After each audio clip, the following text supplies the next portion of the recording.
فاروق اعظم فاروق اعظم فاروق اعظم فاروق اعظم۔ السلام علیکم ورحمۃ اللہ وبرکاتہ۔ معزز و محتر اور میرے عزیز دینی بزرگوں اور عزیز ساتھیوں، آپ کے دیار پربہار میں پہلی بار حاضری کا موقع ملا ہے۔ آپ حضرات اس ناچیز حقیر فقیر بندہ توقیر کو سوغات سلام کے ساتھ قبول کریں اور مجھے اجازت دیں تاکہ میں پروگرام کا باضابطہ آغاز کروں۔ نبی کی سنتوں کو عام کرتا ہوں، نبی کی سنتوں کو عام کرتا ہوں۔ میں پھر سے آپ سب کو سلام کرتا ہوں۔ السلام علیکم ورحمۃ اللہ وبرکاتہ۔ ایسا محسوس ہو رہا ہے کسی قبرستان کے اندر کھڑا ہوں۔ مسلمانوں، نبی پاک علیہ السلام کا ارشاد سنو۔ آقا ارشاد فرماتے ہیں السلام قبل الکلام، بات کرنے سے پہلے سلام کرو۔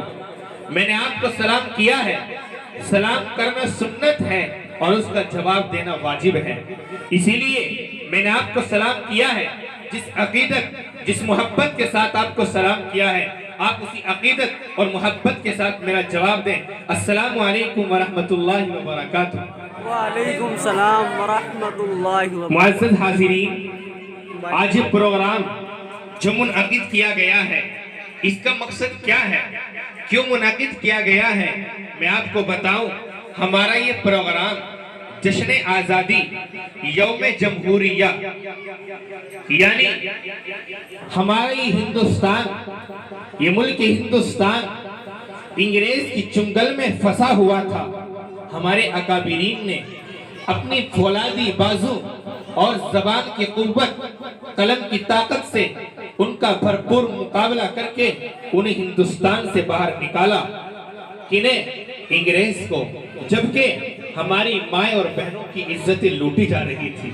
یہ ہندوستان ہمیں ایسے ہی نہیں ملا، بلکہ اس ہندوستان کی خاطر ہمارے علماء نے اپنے سینوں پر گولیاں کھائی، اپنے سینوں کو چاک کیا اور ان ظالموں کا مقابلہ کیا۔ عزیزو، میں بیان کرنا نہیں آیا، میں صرف اناؤنسری کرنے کے لیے آیا ہوں۔ آپ ہاتھ اٹھا کر بتلائیے کون تیار ہے میری بات سننے کے لیے؟ ہاتھ اٹھا کر اجازت دیجئے۔ سب ہے بھائی؟ لو آئیے، اب ہم اپنے پروگرام کا آغاز کرتے ہیں اور رب ذوالجلال کی بارگاہ عزدی میں نذرانہ عشق و وفا پیش کرتے ہیں کہ الہی پیام و دعا کر رہا ہوں۔ شعر اچھا لگے تو دعاؤں سے نوازیے گا، اور اچھا لگے تو سبحان اللہ بولیے گا۔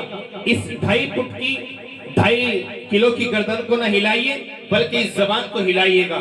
اچھا لگے تو سبحان اللہ کی ہونٹ کی ضرورت ہے کہ الہی پیام و دعا کر رہا ہوں، الہی پیام و دعا کر رہا ہوں، تیری بارگاہ میں التجا کر رہا ہوں، الہی پیام و دعا کر رہا ہوں، تیری بارگاہ میں التجا کر رہا ہوں۔ میری انتہائی نگارش یہی ہے، میری انتہائی نگارش یہی ہے، تیرے نام سے ابتدا کر رہا ہوں۔ اور میرے عزیزوں، مجھے یاد آتا ہے مجاہد حسنین حبیبی کا یہ شعر کہ میرا مالک میری خواہش سے بڑھ کر بھیج دیتا ہے، میرا مالک میری خواہش سے بڑھ کر بھیج دیتا ہے، میں قطرہ جب بھی مانگوں وہ سمندر بھیج دیتا ہے۔ میرا مالک میری خواہش سے بڑھ کر بھیج دیتا ہے، میں قطرہ جب بھی مانگوں وہ سمندر بھیج دیتا ہے، اور وہی محفوظ رکھتا ہے نبی کو غار کے اندر، وہی محفوظ رکھتا ہے نبی کو غار کے اندر، وہی مکڑی چالے کبوتر بھیج دیتا ہے، وہی مکڑی چالے کبوتر بھیج دیتا ہے، وہ عبرت ناک کر دیتا ہے ظالم کی کہانی کو، وہ عبرت ناک کر دیتا ہے ظالم کی کہانی کو، وہی فرعون کے گھر میں پیغمبر بھیج دیتا ہے۔